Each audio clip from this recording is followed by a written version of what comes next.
Back in 2011, I got my very own Xbox 360. Well, it was the whole family's Xbox, but outside of the occasional Rabbids Party Bash or whatever, I'm not looking it up, it was pretty much just me playing on the console. I was a Nintendo kid up to that point, so the greater gaming landscape of Call of Duty, Halo, and the classics inside of the Xbox Live Arcade, rest in peace, was an untapped goldmine to my 7-year-old brain. This is where I stumbled upon the app made specifically for game trailers. Most of the stuff they had on there was cool, but didn't really do it for me in any way, except for one series they had.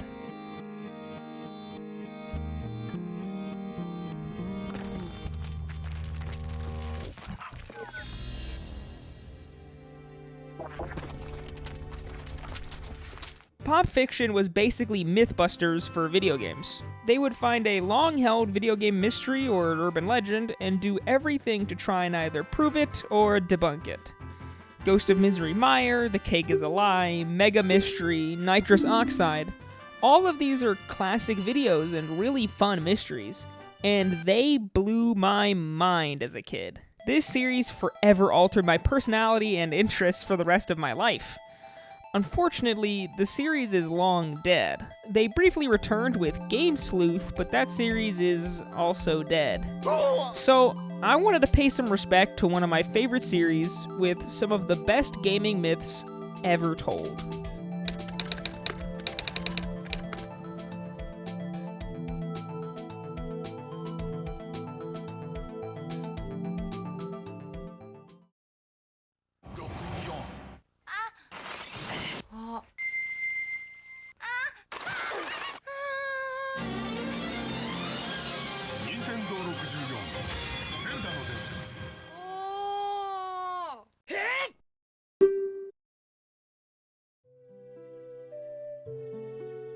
The Legend of Zelda has a way of making its world feel truly alive. Not through complex simulation or meticulous detail, but through building a true sense of wonder in its players. When you let yourself get truly immersed into a Zelda game, they can feel limitless. Wind Waker with its vast open sea, Twilight Princess and its open field and maze-like dungeons, the quiet vistas of Breath of the Wild, or the dense and suffocating population of Majora's Mask. Every Zelda game has its own unique feeling to it, none more so than Ocarina of Time. There honestly isn't much to be said about this game that hasn't already been said.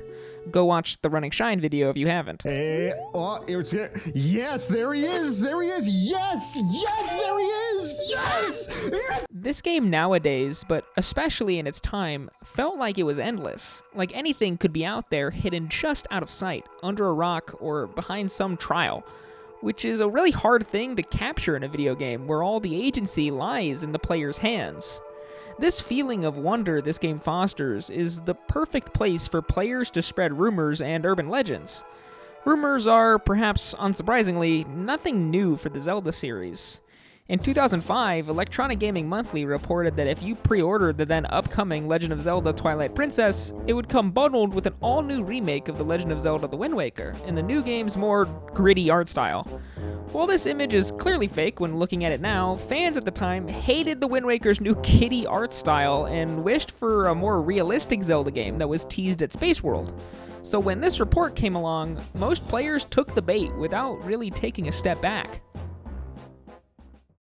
One of the most prolific pieces of iconography from the Zelda series, next to the Master Sword and the Hylian Shield, is the legendary Triforce. These three triangles were what nearly every Zelda game revolved around. For the first 4 games, you would either have to piece together or just outright find the Triforce in order to beat the big bad Ganon, or Big Fish. Well, you actually don't even get the Triforce in the game, you get instruments so you can get the whale out of the egg, but it's also not even real. But interestingly, Ocarina of Time changed the Triforce up a little bit. Now, instead of getting the whole powerful relic to beat Ganon, you, as Link, only got 1/3 of the Triforce, the piece representing courage. The other 2, Wisdom and Power, were given to Zelda and Ganon respectively. This left some players at the time to wonder if it was possible to obtain the entire Triforce for yourself. And despite what you might be thinking when hearing that, this isn't just idle speculation. In the lead up to Ocarina of Time's release, test footage of the game showed off an early version of Link, who looked much more akin to his previous designs, in an unnamed temple-esque location opening a chest, and inside is none other than the Triforce itself. So many players assumed that this was their hint that it was out there somewhere. But where?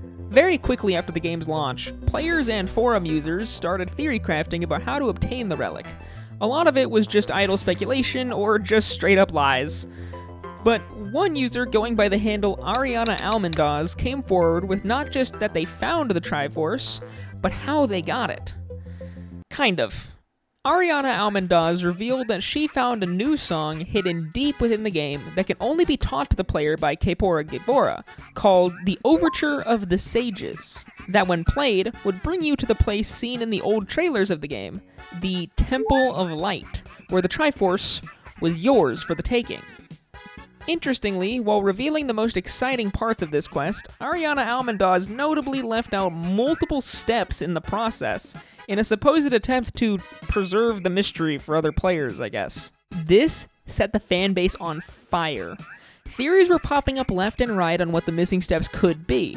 Did you need to complete the game first? Did you need every Skulltula? Was this the hidden reward for all of the Skulltulas? Oh my god, I can't wait to see what it is. It's gonna be crazy. I did so much work for this. Oh my god, I can't wait to see what it's gonna be. It didn't take long for the missing steps to supposedly reach the light of day.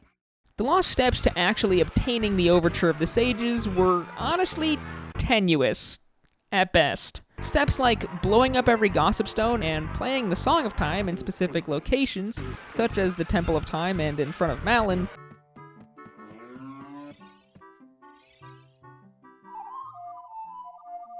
were seemingly meaningless. They also echoed the tedious steps of obtaining Luigi in Mario 64 just 2 years prior. On top of that, steps like meeting Dark Link inside of Link's house in Kokiri Forest, while a cool idea, seemed a bit fantastical. But at the time this method was making the rounds, you have to remember this game still had that feeling of wonder and mystery, so it didn't feel impossible for something like this to actually happen. Players who went through all of the effort of blowing up the Gossip Stones, 100%ing the game, and facing off against Dark Link, apparently, were greeted with a harsh reality when no song awaited them at the end of the road. It seemed that the steps were still only known to Ariana Almendoz, or perhaps the steps didn't even exist in the first place. Over a year later, in 1999, EGM was able to get a hold of the elusive user for an interview, where they confirmed that the steps to learn the Overture of the Sages and reach the Temple of Light were nothing more than a myth, and to stop emailing them about it. Then, in the February 2001 issue of Nintendo Power, Nintendo themselves said that not only was this method false, but the Triforce was once and for all unobtainable in The Legend of Zelda Ocarina of Time. Until now. Back in 2021, Ocarina of Time became fully decompiled for PC, which meant players finally had the tools in their hands to make their 25 years worth of wishing come true.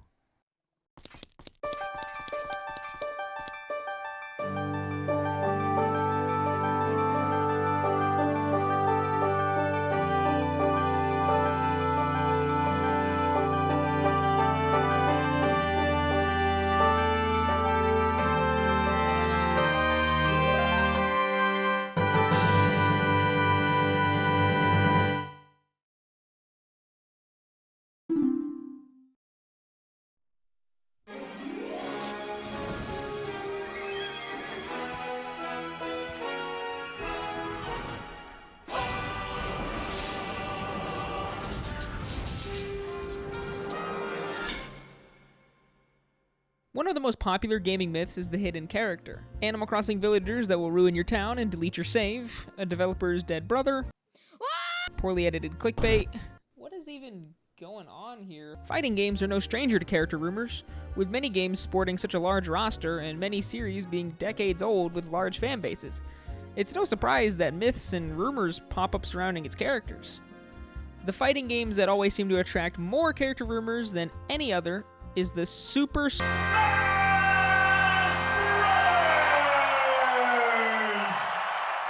Rumors about secret playable characters date all the way back to the first game, with rumors about playing as the final boss master hand, circulating playground since the game's release. Then, of course, Smash Ultimate suffered many leaks before its release. Some of them legitimate, and others a little less so. Smash Bros. Is historically a Nintendo franchise. Third-party characters didn't exist until Solid Snake made his debut in the third game. Snake, you know who that is? You're kidding, right? It's Mario. That didn't mean they weren't heavily requested by fans. Crash Bandicoot, Rayman, Goku. But one of the most requested characters for the follow-up of the original, Smash Bros. Melee, was not just a third-party character, but just about the farthest you can get from a Nintendo character, actually. In fact, it is possibly the only anti-Nintendo character ever made. Sonic the Hedgehog, one of the greatest and most attractive characters ever thought up. He can run at sound speed, take out enemies in a flash, and best of all, he's blue-colored and knows how to handle the females. Speaking of females, the Sonic universe might also be classified as hot chick heaven because there's such a mess of very beautiful and... Sonic the Hedgehog was easily the most requested character to join the Smash Bros. Roster in the late 90s and early 2000s. Players really wanted to settle the decades-long rivalry between Mario and Sonic once and for all. But when the game was released, all we got were characters no one ever heard of, like Ganondorf and Bowser. But it didn't take long for that to seemingly change. In the Hero Event 2002 issue of EGM, yeah, it just never ends with these guys. On page 151, they unveiled a then undiscovered way to unlock not just Sonic, but his best friend Tails too. All you had to do was get a high score of at least 20 KOs in Cruel Smash with any character. Then Sonic and Tails would show up to fight you, and beating them would add them to the roster. Alright, before we go into the reasons that this isn't real, let's explore the reasons that players might have believed it back in the day. Not only was Sonic the most requested character at the time of the game's release, but him being paired with Tails, in my opinion, actually leads more credibility to this rumor. Melee was the debut of the Ice Climbers. Stick with me. Whose gimmick was that they were literally two characters at once. So another character taking advantage of this new and exciting feature would make sense. Also, Sonic and Tails are historically not just a duo in the story of the Sonic games, but in gameplay as well. Add all that to this being around the time that Sonic games were finally making their way to Nintendo consoles for the first time ever, and it all doesn't seem so far-fetched. Alright, but forget all of that, and let's talk about why this is a load of bullshit. Sonic and Tails would have been a huge marketing boon for the game, so they definitely would have used them in the lead-up to the game's release. On top of that, while 20 kills in Cruel Smash is difficult, it's not like no one would have done it in the nearly 3 months after the game's launch, especially a game that is so popular. 3 out of every 4 GameCube owners also owned Melee. It was literally a console seller. Even through all of this, people still ate this rumor up. So while it seems obviously fake nowadays, a lot like the last rumor we discussed, at the time, something like this wasn't completely impossible. Croft, for your latest assignment, you'll be going to some new places. South Pacific, Antarctica, and you'll be getting some new toys. Gunther? This is a new rocket launcher, a girl's best friend. We've been watching you. Your work is very impressive.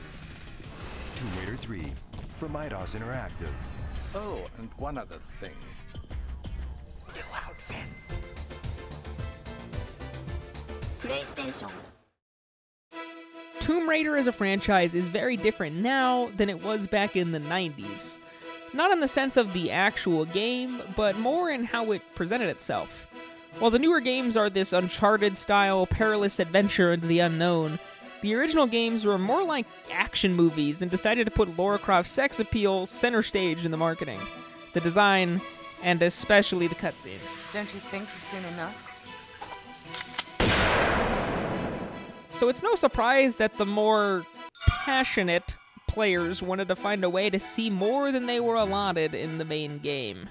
It did not take long for rumors to start being spread about a supposed nude code being hidden in the game, and if found would let players play as Lara Croft In the nude? This code, lovingly dubbed Nude Raider by fans, had many different proposed ways of access.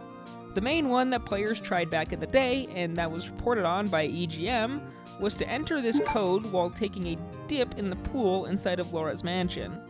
This is because of a particular line of dialogue when exiting said pool. Right, now I'd better take off these wet clothes. This code and all other methods players stated would work don't actually work. There's no such thing as the nude raider code. At least, there wasn't. This rumor got pretty big in its time, and it was in magazines and all over forums and such. So it's only natural that it eventually got around to the developer. The developer made a purposeful effort to never outright deny the existence of the code. No such thing as bad publicity, after all.